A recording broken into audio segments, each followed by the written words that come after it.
पर्यटन नगरी मसूरी को बनाया गया निशाना, आपसी सौहार्द पर चलाया गया हथौड़ा, तोड़ दी गई 100 साल पुरानी बुल्ले शाह की दरगाह। रात के अंधेरे में मजार को बनाया गया निशाना, निजी जमीन पर थी मजार, स्थानीयों को नहीं था एतराज। फिर क्यों चली गई चाल? चेतावनी के बाद भी क्यों सोता रहा प्रशासन पूरी रात? या ये कहें कि सियासी शतरंज की चाल से पुलिस और प्रशासन था वाकिफ? चलिए तफसील से आपको पूरा मामला समझाते हैं। आप बाबा बुल्ले शाह से तो वाकिफ होंगे, पाकिस्तान पंजाब प्रांत के सूफी संत कवि या ये कहें दार्शनिक। पूरा नाम अब्दुल शाह, आगे चलकर नाम पड़ा बुल्ले शाह। वही बुल्ले शाह जिसने इंसानियत को धर्म से ऊपर रखा। तभी तो ये कह दिया मस्जिद ढा दे, मंदिर ढा दे जो कुछ ढे दा, पर किसी दा दिल ना ढावी, रब दिला विच वसदा। ना सिर्फ एक ये पंक्ति, बुल्ले शाह का जिक्र तो गानों में भी हुआ है।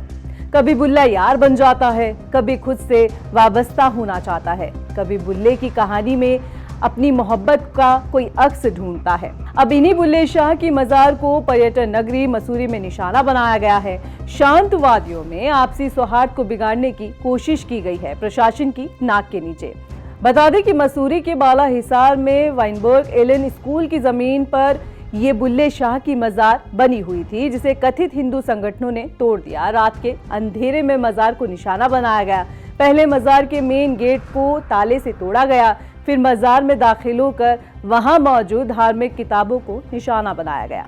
मजार में धर्म विशेष के खिलाफ नारेबाजी होती रही, हथौड़े चलते रहे और इस हाई वोल्टेज ड्रामे के बाद भी प्रशासन सोता रहा। दरगाह समिति के अध्यक्ष रजत अग्रवाल के मुताबिक मजार निजी जमीन पर बनी हुई थी, सभी धर्म के लोगों की आस्था इससे जुड़ी हुई थी।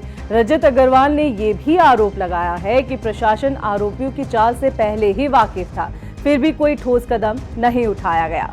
ये मजार जो है ये 100 वर्ष पूर्व वाइनबर्ग एलन स्कूल की निजी संपत्ति पर स्थापित हुई थी और आज भी वहीं पर स्थापित है। वाइनबर्ग एलन स्कूल के अधिकारियों द्वारा इसका संज्ञान पहले भी लिया गया था, आज भी उनके संज्ञान में है मजार। और जो असामाजिक तत्वों द्वारा ये घटनाक्रम को अंजाम दिया गया है, इसमें रात के अंधेरे में आकर उन्होंने मजार को तोड़ा और धर्म के का नाम लेते हुए ये कहा कि मजार को टूटना चाहिए। मैं उसका विरोध करता हूँ, निंदा करता हूँ। सबसे पहले बहुत पुरानी मजार है, वहाँ कई लोगों की आस्था है, चाहे वो हिंदू मुस्लिम वर्ग के लोग हो, चाहे वो सिख हो, चाहे वो पंजाबी हो, चाहे वो क्रिश्चियन हो, सभी वर्ग के लोग वहाँ आस्था रखते हैं। और ऐसी अप्रिय घटना से मसूरी का वातावरण खराब होता है और हम ये चाहेंगे कि वातावरण खराब ना हो। पुलिस और प्रशासन को इस बात की भली भांति सूचना पहले से भी थी कि कई दल जो है, कई ग्रुप जो है वो इस मजार को तोड़ने की बात करें, पर निंदनीय विषय है कि ना ही प्रशासन द्वारा ना ही पुलिस विभाग द्वारा कोई भी एक्शन, कोई भी कार्रवाई इसको रोकने के लिए करी गई। उधर पूर्व नगर पालिका अध्यक्ष मनमोहन सिंह ने भी इस घटना को मसूरी के लिए दुर्भाग्यपूर्ण बताया है। कहा है कि ये सुनियोजित घटना थी, इसमें शामिल आरोपियों के खिलाफ सख्त कार्रवाई की मांग की गई है। वो करेंगे, क्षमा याचना करेंगे या उनको जेल भेजोगे, इंक्वायरी जल्द से जल्द होनी चाहिए।